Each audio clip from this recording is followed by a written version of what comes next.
Welcome to Audacity Works, a podcast inspired by and dedicated to the working artist, the creative entrepreneur, and generally, doing the damn thing. This exists on the premise that the world belongs to those who have the audacity to believe that their lives have value. This is for you. Welcome to Audacity Works. I am your host, Rachel Strickland, and this is episode number 175, and it is about showing up. Allow me to set the stage and explain why this is the subject for today's podcast. So, I live in South Carolina, and my dad lives on our property with us, and my mother and my stepdad live 40 minutes away. Also, my parents' birthdays are right next to each other, my birth parents. My dad's birthday was yesterday. My mom's birthday is today. I'm recording this on Tuesday, March the 3rd. And they all quite enjoy each other's company. Mom and dad have been divorced for 30 years, but they really enjoy each other's company.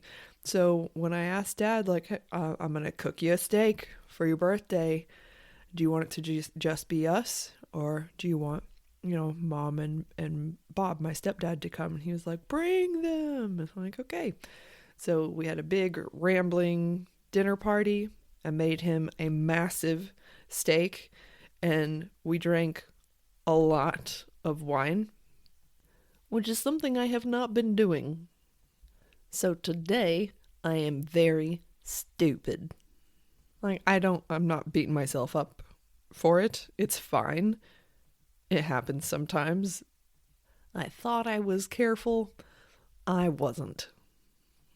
And that put me in the position of needing to record a podcast, which airs tomorrow very early, before then taking some consult calls, etc., and then going to my mom's house on Edisto this evening to cook her dinner for her birthday.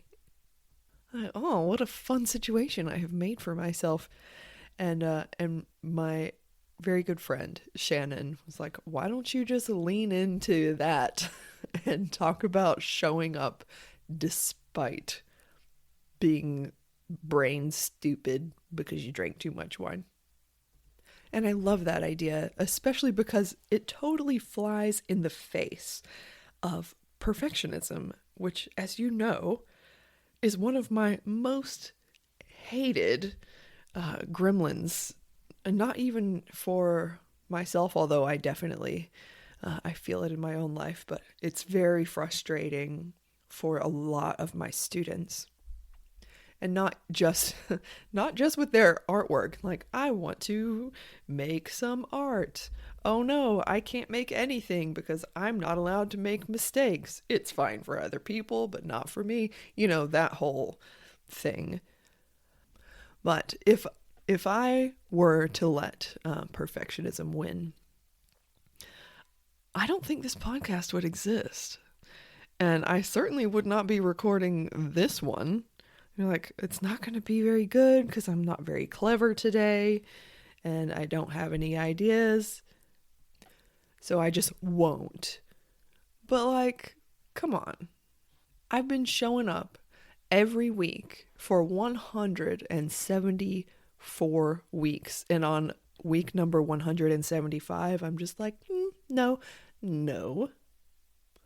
I'm going to keep my promise to myself. I'm going to keep my promise to you, but it is mostly to myself, which is kind of the crux of what I wanted to say today.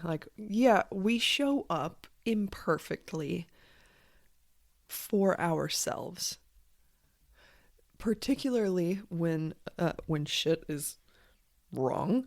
Not just, hey, I drank too much wine, but hey, the world is on fire, or hey, we just started a fucking war. I can't possibly train today. Or hey, my rights are being taken away. Or even other people's rights are being taken away. But I have to, run a business. Now, there's a couple things I want to make very clear. One, this is not in favor of grind culture. Fuck all of that shit. Okay? This isn't some kind of like, you can sleep when you're dead kind of bullshit. But it is about showing up when conditions are less than ideal. And not for anyone else, but just to keep your commitments and your promises to your damn self. Sometimes you need to phone it in, okay?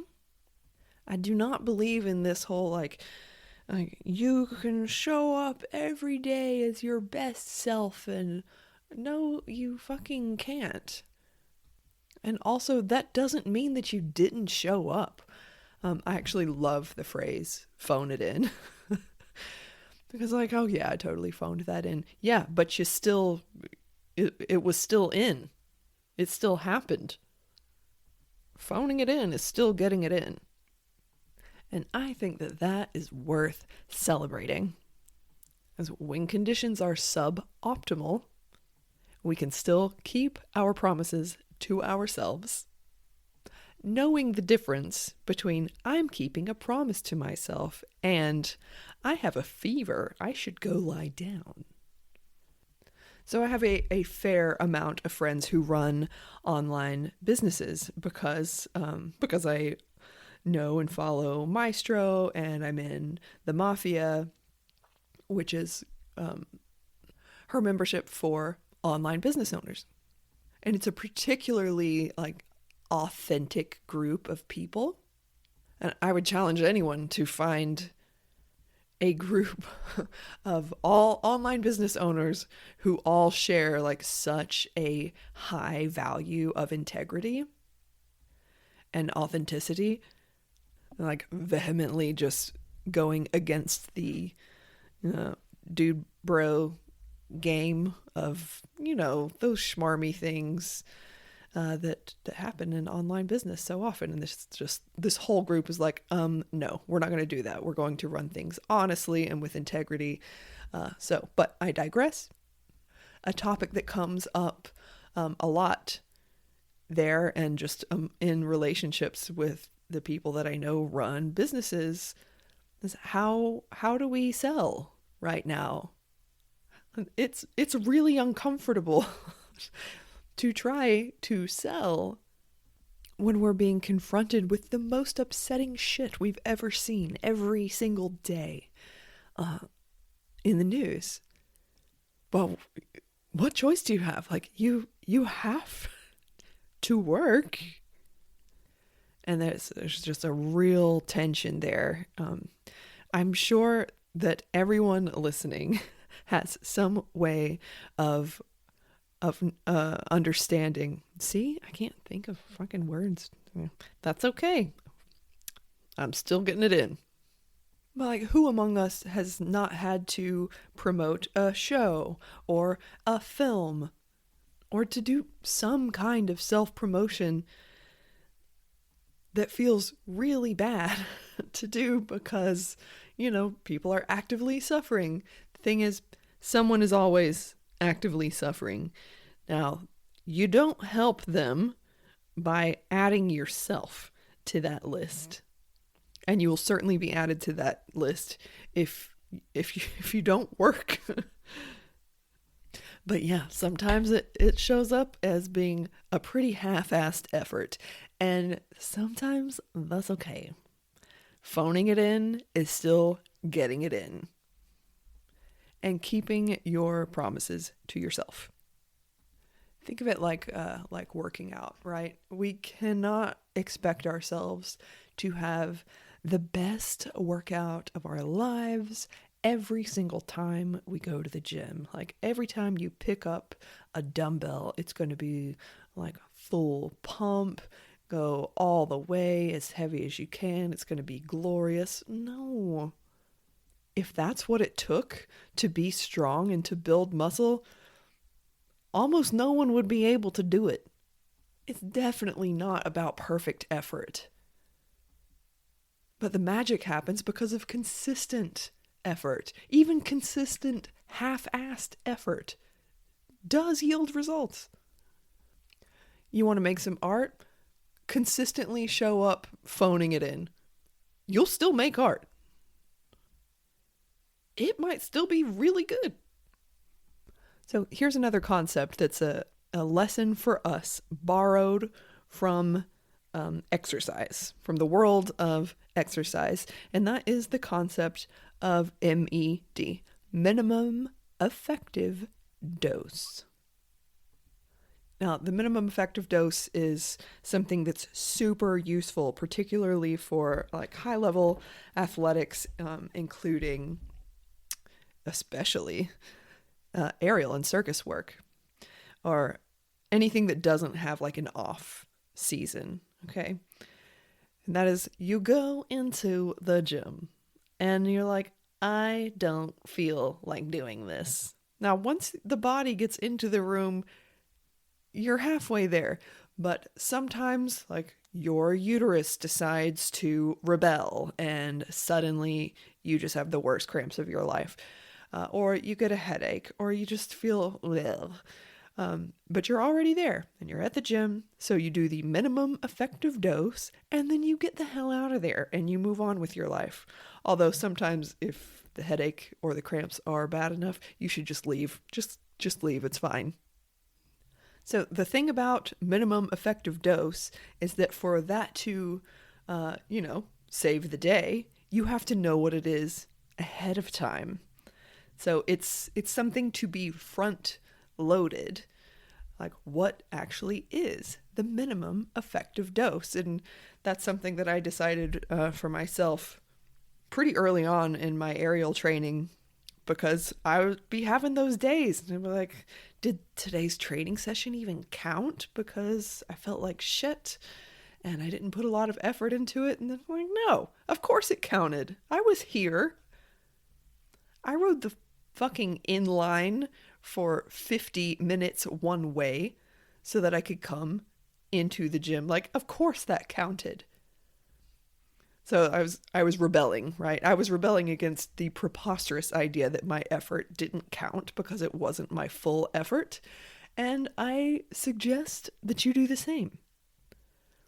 So I came up with a minimum effective dose for my aerial training. I think it ended up being about 25 minutes of conditioning, and then I could leave. Now, for the podcast, for example, my minimum effective dose is 15 minutes. I almost always go 20 minutes. But as long as I get to 15 minutes, I have done my job. Let's look at more examples.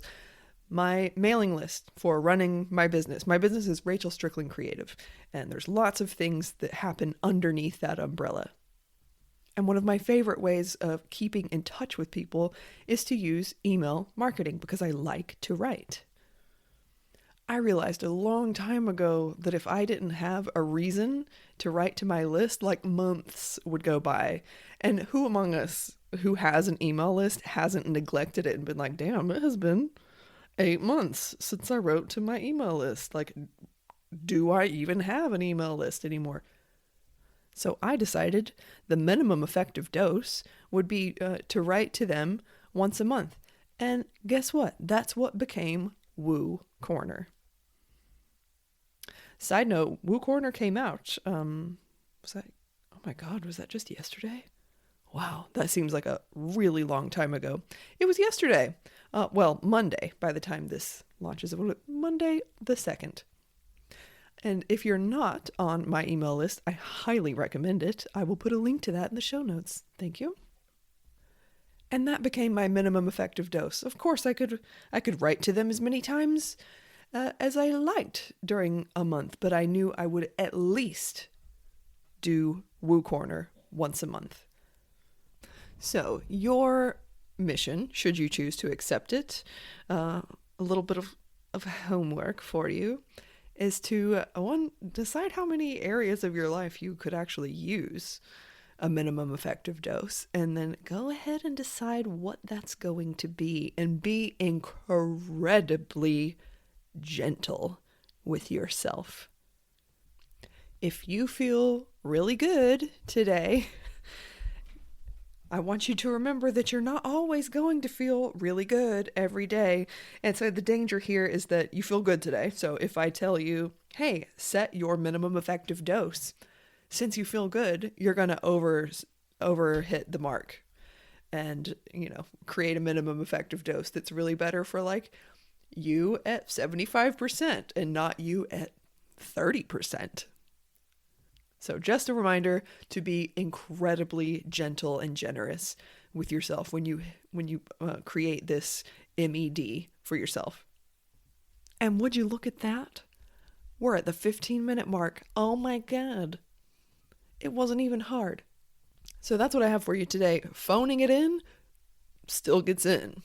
So it's consistent effort, even if it's half-assed, that moves the needle. Also, I really, really am of the opinion that phoning it in and doing things half-assed sometimes is giving a big middle finger to the patriarchy and white supremacy culture and definitely capitalism. So fuck all that. Be half-assed when you need to. Looking at the time, thank you so much for listening to me, especially when I couldn't think of words several times. If you have requests for future episodes, I would really love to hear them. Also, in fact, someone sent me a request. It was in a voice note, and because it was in a voice note, I couldn't copy paste it, and now I don't remember who sent it or what they said. I'm really sorry. So if I have not answered you, and you haven't gotten the episode that you requested, that's probably why, because I couldn't remember. So do feel free to try again. But you can reach me always on Instagram at Rachel Strickland Creative or on Patreon at Rachel Strickland Creative. This podcast is powered by Patreon. Thank you so much for supporting me, for standing with me, and for your trust. This could not exist without you, and neither could I, not in this way. Thank you so much for supporting me. Until next time, my friends, phone it in if you need to, okay? And don't go back to sleep.